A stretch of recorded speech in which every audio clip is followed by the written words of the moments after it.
అయ్యా నమస్కారం అయ్యా. జై భీమ్. జై భీమ్ జై భీమ్. ఏంది ఏం పేరు నీ పేరు? నా పేరు మేడి నరేషే. ఆహా ఇప్పుడు నువ్వు చేసేది ఉంటది కానీ అది ఏదో వార్డు. నేను బహుజన్ సమాజ్ పార్టీ నుంచి ఆహా మున్సిపాలిటీ 1వ వార్డు నుంచి ఆహా పోటీ చేయడం ఫస్టే జరుగుతుంది.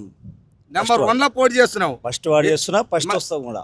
అంతేనా? ఆ, ఎట్టేటుంది ప్రచారం? ఏమంటారు జనం? అయ్యో జరా ఎవరం వేరే వేరే ఉంటది కానీ మరి మీరు చేస్తుంటే ఎట్టేట? ఆడ బిఆర్ఎస్ పార్టీ ఆహా ఇక మరి ఈ దేశంలో ఈ రాష్ట్రంలో ఆ, ఎప్పుడు పొత్తు లేనటువంటి కమ్యూనిస్టు ఆ. కాంగ్రెస్ రెండు ఒకటైన ఆడ ఓ దేవుడు. రెండు ఒకటయి ఉమ్, కమ్యూనిస్ట్ అభ్యర్థిని పెట్టిరు. ఆహా ఇక మరి ఆయన ఆ వార్డుకు సంబంధించిన వ్యక్తి అంటే కాదు అగో కాదు ఆ, ఇక మరి ఇక బీఆర్ఎస్ పార్టీ నుంచి ఇక ఆయన గతంలో షాడో సర్పంచ్ లాగా ఇట్లా రకరకాలుగా కూడా ఆ. కొన్ని వాళ్ళ పరిస్థితులు అంతా వేరేగా అదే అదే అదే అదే. అయినా కూడా ఏదేమైనా కూడా ఇలా మెజారిటీ పీపుల్స్ అయినా మనం ఆ, ఇలా బీసీ ఎస్సీ ఎస్టీ మైనారిటీ వర్గాలం ఆహా అగ్రవర్ణాలలో ఉన్నటువంటి పేదలను మేము కలుపుకొని ఉహుం, ఇలా ఖచ్చితంగా ఆ పార్టీలతో మేము తలపడి ఉమ్.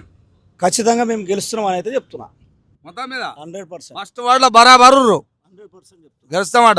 గెలవాలని మేము కూడా కోరుకుంటాం కానీ ఎందుకంటే కొంచెం డౌట్ ఉంటుంది కానీ నాకు నేను ఎవరని చూస్తున్నా. ఓ పెద్ద పెద్ద పార్టీలు మనసులోనే ఓడి చూస్తలేడు ఇప్పుడు. ప్రజలే చూస్తారు కాబట్టి అటు అలవాటు చేసారు సమాజానికి.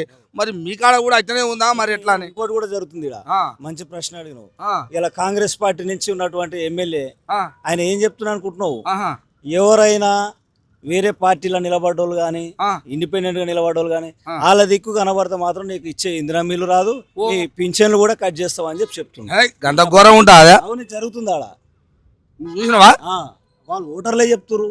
ఆహా ఓటర్లు అంటున్నారు. ఆ, ఇక మరి ఈ భయానికి ఓళ్ళు ఏమంటే తిరగారు మరి అటు అయితే. తిరుగుతలేరుగా. మరి వాళ్ళు ఏమంటా తిరుగుతారా? ఎంత దారుణంగా తయారవుతుందంటే ఇలా ఆ, మనిషి ఒక 500 రూపాయలు 1000 రూపాయలు ఆ. ఇక 100 పెంచుకొని మనుషులను కొనుక్కుంటూ తిరుగుతుంది ర్యాలీలకు.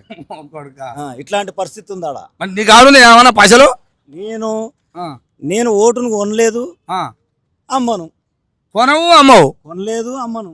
మరి ఎట్లనే కొనలేను అమ్మలేను అంటే? ఈ దేశంలో ఓటును కొనుక్కున్నావా మనం ఏమన్నా? అవును కొనుక్కున్నావా? అది మన హక్కు. అవు డాక్టర్ బాబాసాహెబ్ అంబేద్కర్ గారు ఇచ్చినటువంటి హక్కు. అది వాస్తవం. ఆ?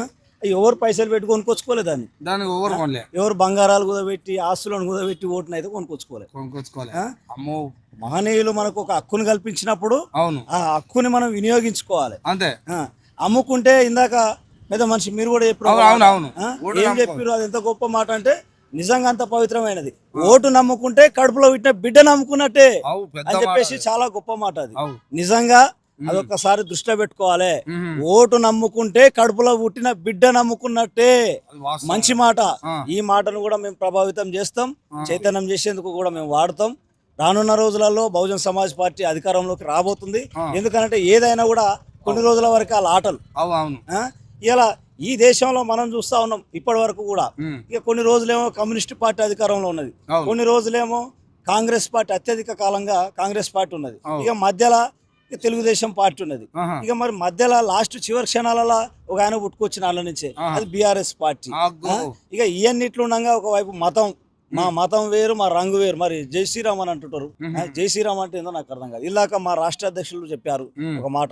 మ్మ్. ఏ పార్టీలో కానీ ఏ పార్టీ జెండాలో కానీ మ్మ్. అంబేద్కర్ గారి ఫోటో కానీ జ్యోతిరావు అవును, పూలే గారి లేవు, ఫోటోలు ఉన్నాయి. కానీ సావిత్రిబాయి పూలే గారి ఫోటోలు కానీ మహనీయుల ఫోటోలను గుర్తించే పార్టీలు ఏమైనా ఉన్నాయా అని అంటే అది కేవలం బహుజన్ సమాజ్ పార్టీ మాత్రమే అని చెప్పేసి ఈ సందర్భంగా అయితే అవును. నేను చెప్పగలను. ఏదేమైనా ఇలా బీసీ ఎస్సీ ఎస్టీ మైనారిటీ వర్గాలను అగ్రవర్ణాలలో ఉన్న పేదలను కూడా మేము కలుపుకొని ఇలా బహుజన రాజ్యాధికారం బహుజన్ సమాజ్ పార్టీ తోటి తీసుకొస్తామని చెప్పేసి తెలియజేయడం అయితే జరుగుతూ ఉంది. మొత్తం మీద ఇది కథ. ఉమ్. ఇది వ్యవహారం. మొత్తం మీద చేతుల రూపాయి బిల్ల అవసరం లేదు. అంబేద్కర్ గారు ఇచ్చిన ఓటకు అందరికి ఇచ్చారు. ఈ ప్రపంచం భూమి మీద పుట్టిన ప్రతి బిడ్డకు ఓటకు కల్పించిండు. ఆ ఓటు ద్వారానే నేనేం కొనుక్కొని రాలే, అవి డబ్బులు పెట్టి ఆ ఓటును కల్పించుండు. ఆ ఓటు ద్వారా నేను పోరాటం చేస్తా, ప్రజల తరపున ఉంటా, నిలబడతా. ప్రజలు నన్ను ఆశీర్వదిస్తే నేను కౌన్సిలర్ని అవుతా, వాళ్ళకు ఎల్లవేళ నేను తోడుంటా అని చెప్పుకొస్తుండు. ఇక పైసలు వ్యవహారం అంటే పైసల వ్యవహారం ఇక్కడ వానికి రాదు.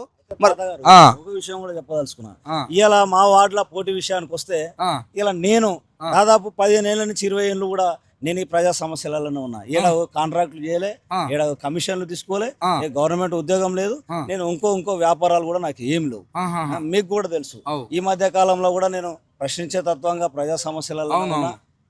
నేను మొట్టమొదటిగా నేర్చుకున్నది కూడా నేను బహుజన్ సమాజ్ పార్టీలోనే. First of all Bahujan Samaj పార్టీలోనే నేను జాయిన్ కావడం జరిగింది. ఆ, నేటికి కూడా మధ్యలో కొన్ని ఆ. వేరే విషయాలు తీసుకోవడం జరిగింది. ఆహా. ఏదేమైనా కూడా నేను తెలుసుకున్నా కాబట్టి నా ప్రాణం ఉన్నంత వరకు ఉమ్, నా ప్రాణం ఉన్నంత వరకు కూడా నీలి జెండా నీడలోనే ఉంటా అని చెప్పేసి ఈ సందర్భంగా అయితే తెలియజేస్తా ఉన్నా. ఆ, ఇలా ఇంకోటి, ఇక కొంతమంది ఇప్పుడున్న పరిస్థితి ఎట్లుందనంటే ఉమ్, కేవలం డబ్బులు ఉంటేనే రాజకీయంలో దిగొచ్చు. ఆ, ఇక వానికి చదువు రాకపోయినా ఏం లేదు, ఆ, ఏది లేకపోయినా ఏం లేదు, జేబులో డబ్బులు ఉంటే చాలు, ఆ, ఇక నేను నాయకుడిని అయితే చేస్తానంటు. ఇదే సందర్భంగా నేను ఒకటి ప్రశ్నిస్తా ఉన్నా ఇలా పోటీలో ఉన్న వాళ్ళని కొంతమందిని. ఆ. ఏందనంటే ఇలా నేను కొన్ని కోట్ల రూపాయలు పెడతా, ఈ ఈ వార్డుకు నేను కోట్ల రూపాయలు పెడతా, నన్ను గెలిపిస్తా అని చెప్పేసి అని అంటాడు. ఒరే అమ్మ. నేను సొంతంగా చేస్తా ఏదైనా అని చెప్పేసి అని అంటాడు. మరి ఇలా అంతకు ముందు ఈ ఎన్నికలు రాకముందుకు ఏడ ఉన్నావు, ఏం చేసినావు? సేవ చేయాలనంటే నువ్వు నాయకుని ఉంటేనే కాదు, ఎట్లనైనా చేయొచ్చు. ఇలా ఆపరేషన్లు చేయించుకోలేక డబ్బులు లేక బాధపడుతూ ఉన్నారు. అవును.